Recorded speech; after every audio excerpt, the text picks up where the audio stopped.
You're listening to The Bible Guys, a podcast where a couple of friends talk about the Bible in fun and practical ways. Hey, Jeff. Hey, Chris. Welcome to the studio bright and early for our first Monday podcast recording. Oh, man, of 2024. Wow. Whoa, we made it. You are old. You made it. Yeah, I made it. Yeah. Good job. 2024. You know, remember when it was Yes. like 2001, 2002? I And do. I said, what are we going to start calling it?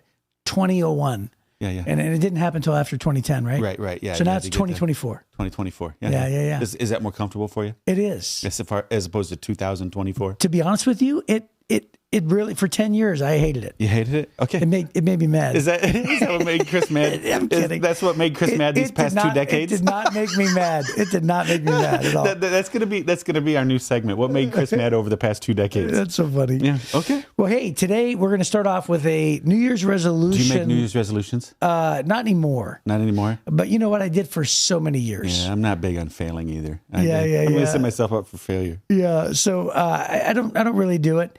I try to make resolutions before the holidays. Right? Yeah. It's like, hey, if I could go through the holidays and not gain 10 pounds, that'd be great. Yeah. No, that's one of my resolutions is to gain 10 pounds at the holidays. Man, I'm going to indulge. That's one of your goals. Yeah. All right. So we're going to just read from a list that both of us have pulled up. Some of our favorite Funny resolutions. I don't know that they're funny. I kind of take them serious. Yeah. Okay. All right. Yeah. All right. So you're going to do 5. I'll do 5.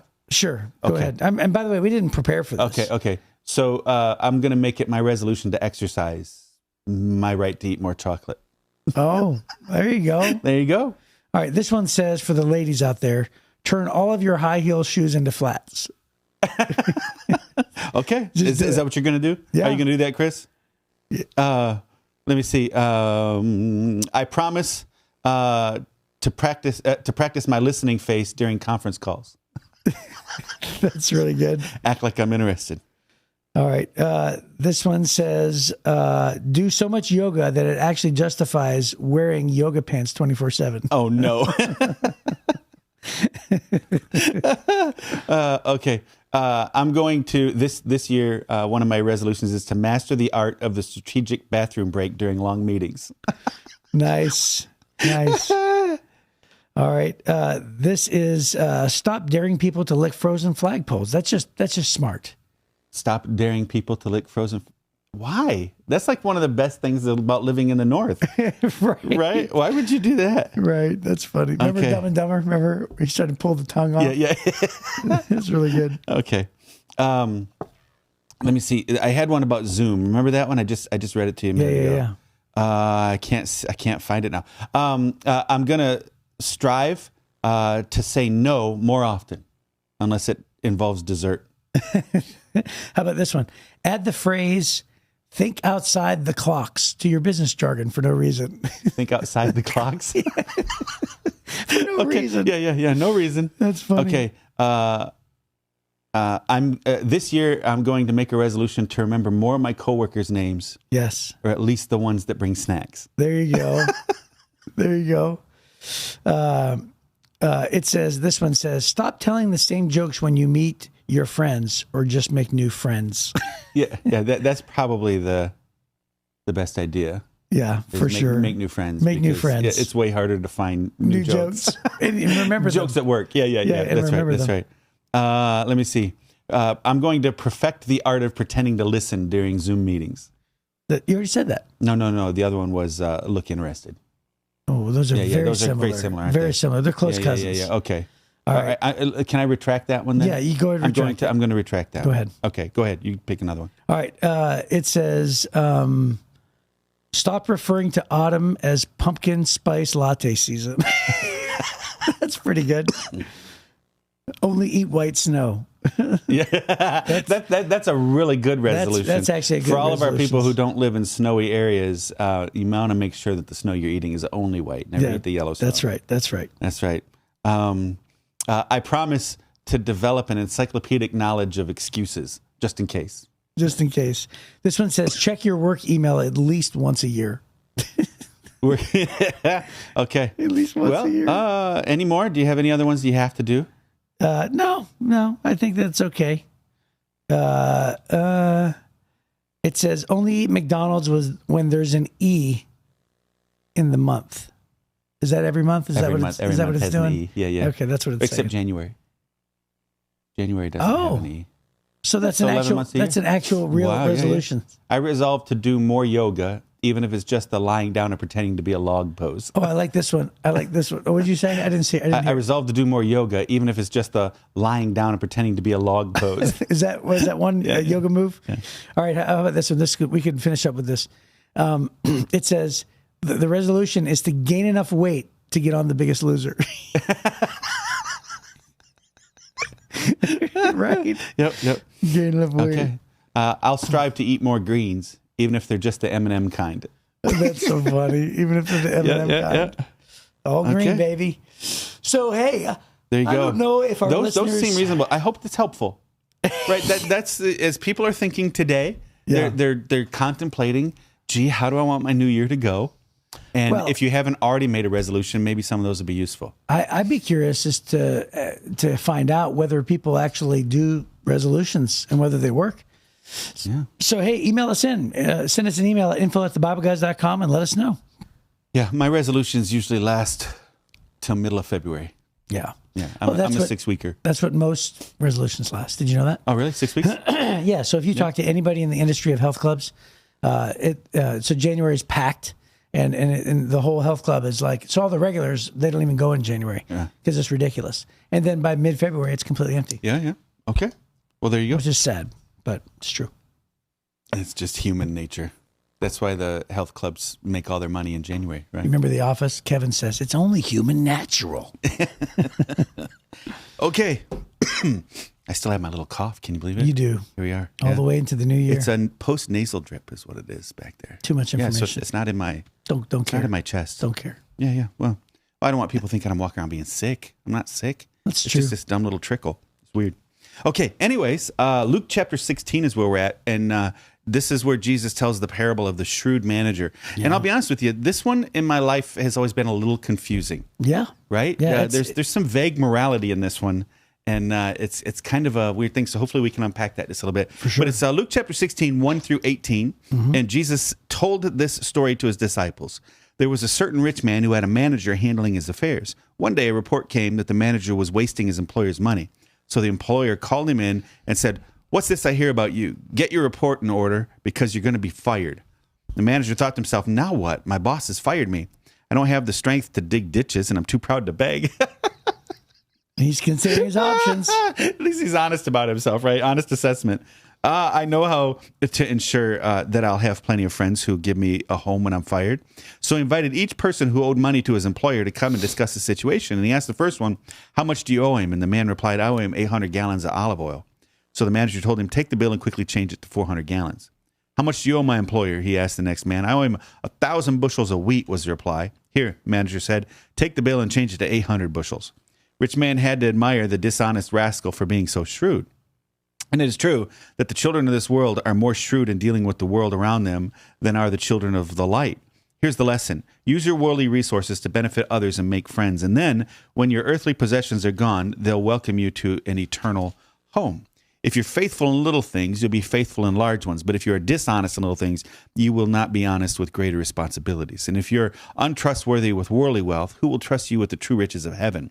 And if you're not faithful with other people's things, why should you be trusted with things of your own?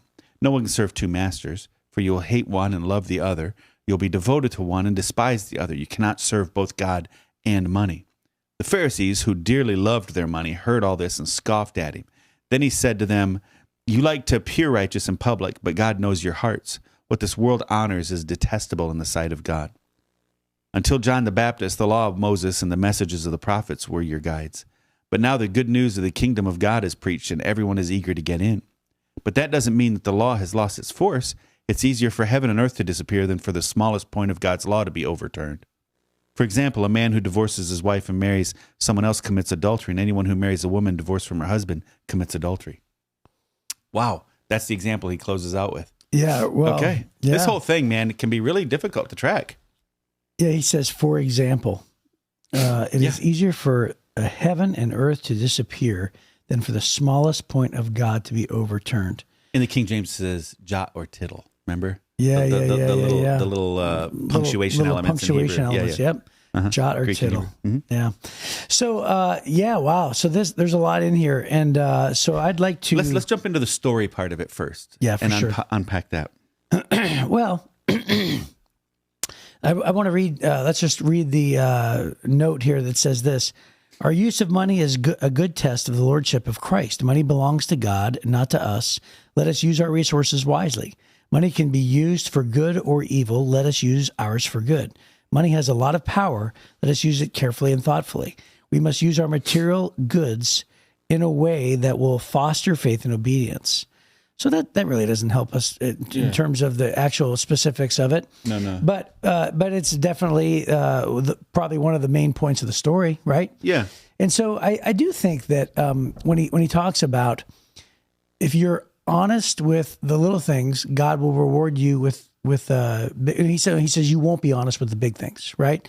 And he says if you're dishonest with the little things. Well, he says both. He says that's right. If you're dishonest, you'll be dishonest. If you're honest, you'll be honest. Right. That's right. That's right. And then he says, and does he say in this particular scripture, if you're faithful, those who are faithful will be given more? No. That's elsewhere, right? Yep.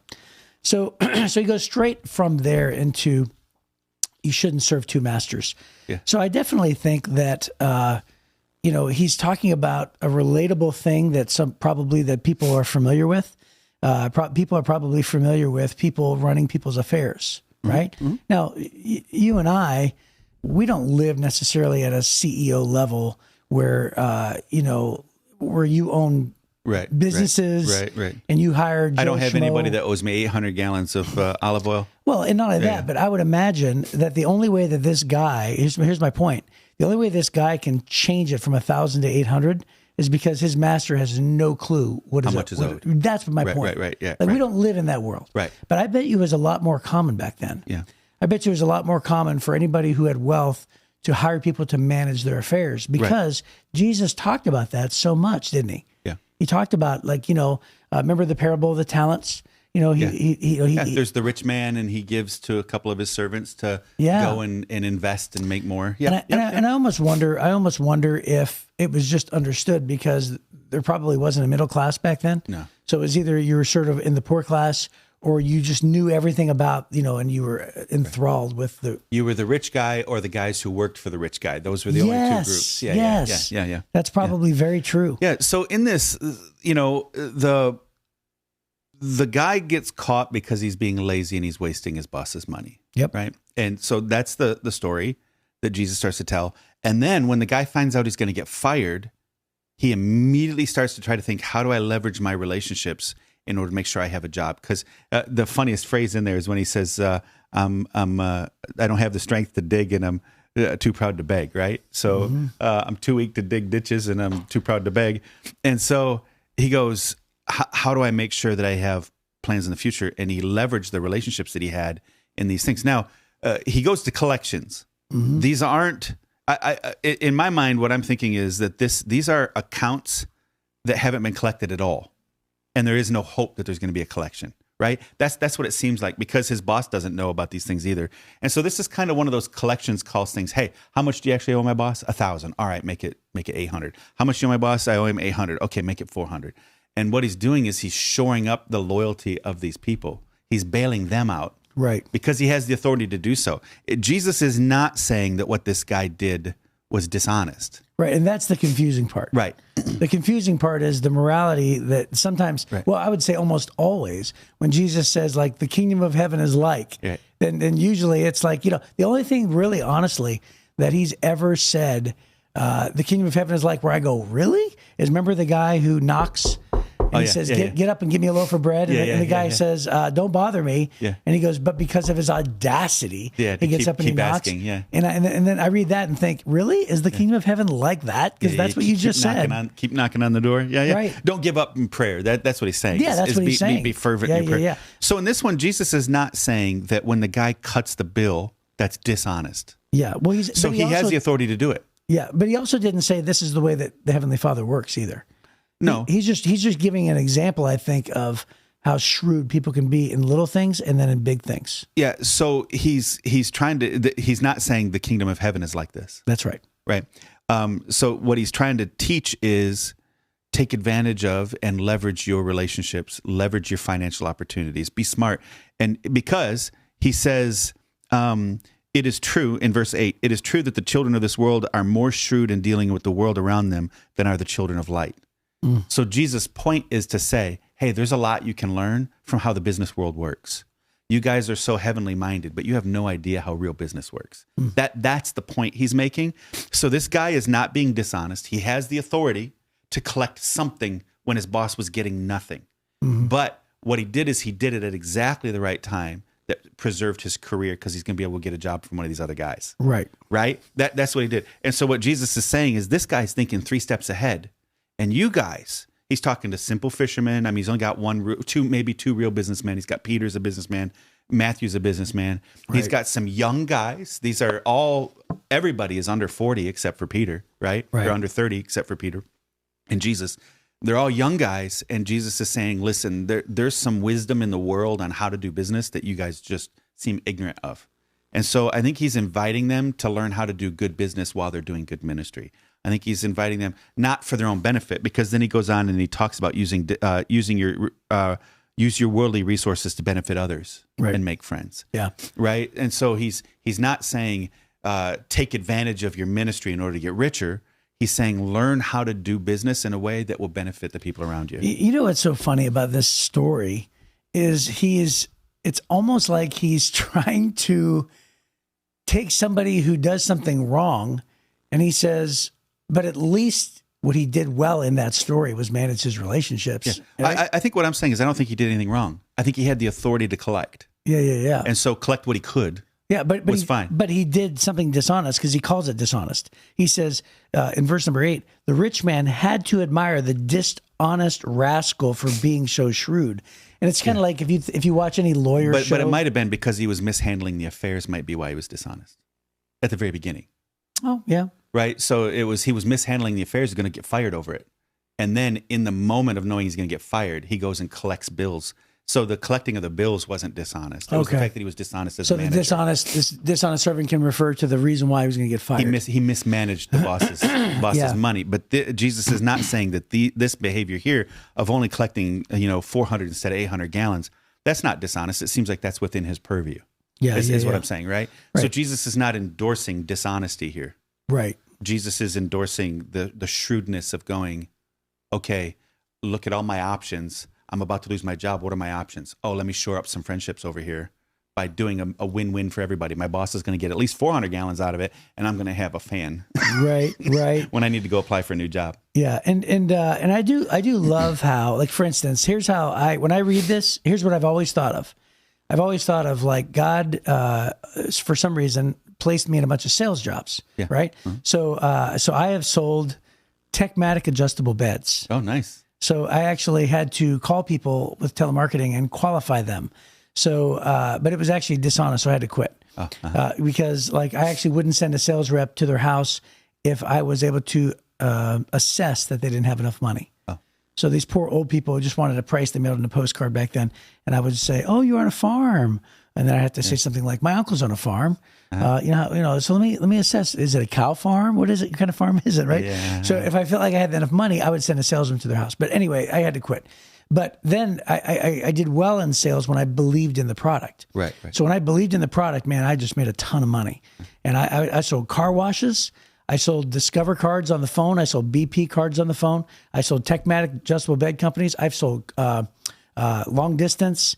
So I've sold quite a few things. I've sold rainwater purification systems in residential homes. I mean, I've sold a lot of things. I sold cars. Right. I mean, I've had a lot of sales jobs. Right. And what's so interesting is that it's almost as if God said, okay, you're going to leave your business world tactics, and now you're going to sell Jesus. Right. And it's the best product. You know why? Because it's free and it has the best benefits. Right. So go ahead and give that sales pitch. Right. And so that's what I always feel like. I feel like God has just taken the salesman, me, and said, do your best to sell Jesus, right? And it's the best deal of all, because you can't get a better deal, you know? It's the best price with the best reward.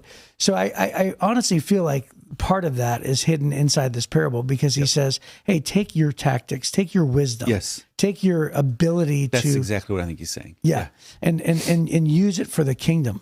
And benefit others. Yes. Make friends, right? You can't lead your enemies to Jesus. You only lead your friends to Jesus. Yeah. He's saying learn from this. And then he pivots out of that into, so then if you're faithful a little bit, you'll be trusted with a lot. If you're unfaithful with a little bit, then you're not going to be trusted with a lot. You're going to be unfaithful with that too.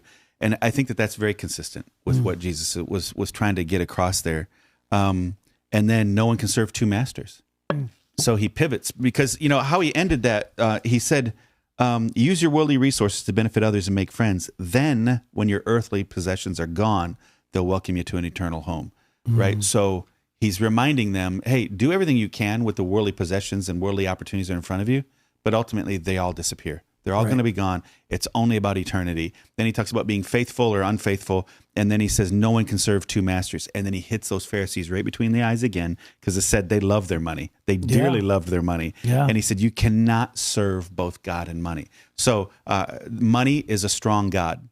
So if money becomes the most important thing to you, you cannot honor God. But if money is only a tool, and that's what he's trying to teach them, is resources and the worldly wealth and worldly power and worldly influence is just a tool. Learn how to use it well, but use it for God and for others, not just for yourself. So, hey, if you have the ability to make a bunch of money, there aren't very many Christians that know how.